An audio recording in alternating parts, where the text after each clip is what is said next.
Assalamualaikum warahmatullahi wabarakatuh. Perkenalkan, Mas saya Krisna Ramadan, NIM 63010200108. Di sini saya akan menerangkan tentang mekanisme pasar dalam Islam guna melengkapi tugas akhir semester pelajaran mikro Islam.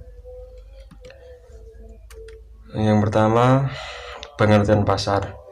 Pasar adalah tempat bertemunya antara penjual dan pembeli dan melakukan transaksi barang atau jasa.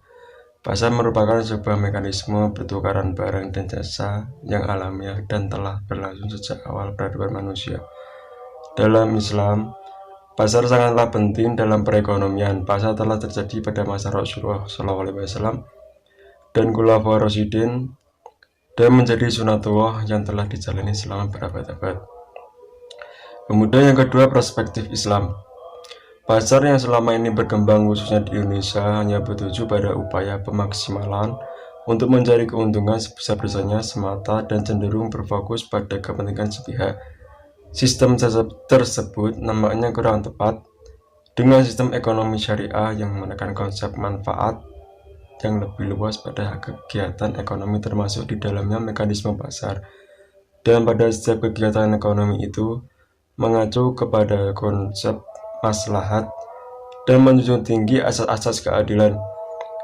Selain itu pula menekankan bahwa pelakuan manusia menjunjung tinggi etika dan norma hukum dalam kegiatan ekonomi. Realisasi dari konsep syariah itu memiliki 3 ciri yang mendasar, yaitu prinsip keadilan, menghindari kegiatannya dilarang, dan perhatian aspek kemanfaatan. Ketika prinsip tersebut berorientasi pada kegiatan sistem ekonomi yang seimbang, yaitu keseimbangan antara memaksimalkan keuntungan dan pemenuhan prinsip syariah yang menjadi hal mendasar dalam kegiatan pasar. Kemudian yang ketiga, harga dan persaingan sempurna pada pasar Islami. Yang pertama, menurut Abu Yusuf, masyarakat luas memahami bahwa harga suatu barang hanya ditentukan oleh jumlah penawaran saja. Dengan kata lain, bila hanya tersedia sedikit barang, maka harga akan mahal. Sebaliknya, jika tersedia banyak barang, maka harga akan turun. Yang kedua, menurut Ibn Taimiyah, pasar yang ideal menurut Ibnu Taimiyah adalah pasar bebas dalam bingkai nilai yang mayoritas Islam, yaitu pasar yang bersaing bebas, kompetitif, dan tidak terdistorsi antara permintaan dan penawaran. Terakhir, menurut Ibnu Khaldun, dalam bukunya yang memutamakan Al-Muqaddimah, ia membagi barang-barang menjadi 2 kategori, yaitu barang pokok dan barang mewah. Jika suatu kota berkembang dan jumlah penduduk semakin banyak, maka harga barang pokok akan menurun, sementara harga barang mewah akan naik. Hal ini disebabkan oleh meningkatkan penawaran bahan pangan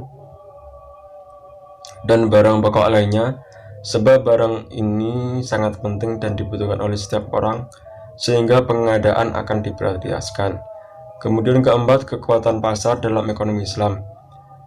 Dalam kekuatan pasar, permintaan dan penawaran merupakan salah satu elemen yang menggerakkan pasar.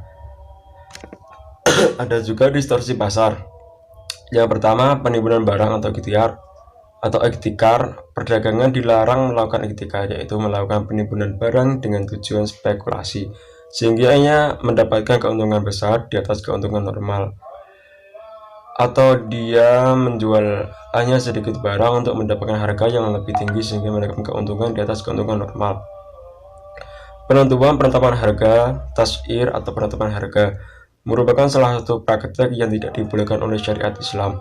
Pemerintah ataupun yang memiliki otoritas ekonomi tidak memiliki hak dan wewenang untuk menentukan harga tetap untuk sebuah komoditas, kecuali pemerintah telah menyediakan para pedagang jumlah yang cukup untuk dijual dengan menggunakan harga yang ditetapkan. Harga ini atau melihat yang mendapatkan kezaliman di menggunakan harga yang ditentukan, atau melihat dan mendapatkan mengakibatkan rusaknya mekanisme pasar yang sehat. Kemudian ada riba, yaitu salah satu ajaran Islam yang penting untuk menegakkan keadilan dan menghapuskan eksploitasi dalam transaksi bisnis adalah dengan melarang riba. Kemudian yang terakhir yaitu kesimpulan, ekonomi Islam memandang bahwa pasar, negara, dan individu berada keseimbangan atau ijtihad Tidak boleh ada subordinat sehingga salah satu menjadi dominan yang lain. Pasar dijamin kebebasannya dalam Islam. Pasar bebas menentukan cara-cara produksi dan harga. Tidak boleh ada gangguan yang mengakibatkan rusaknya keseimbangan pasar. Tetapi oleh karena sulitnya ditemukan pasar yang berjalan secara adil dan distorsi pasar sehingga negara untuk mengembalikan agar pasar kembali normal. Sekian dari saya. Selebihnya saya mohon maaf. Wassalamualaikum warahmatullahi wabarakatuh.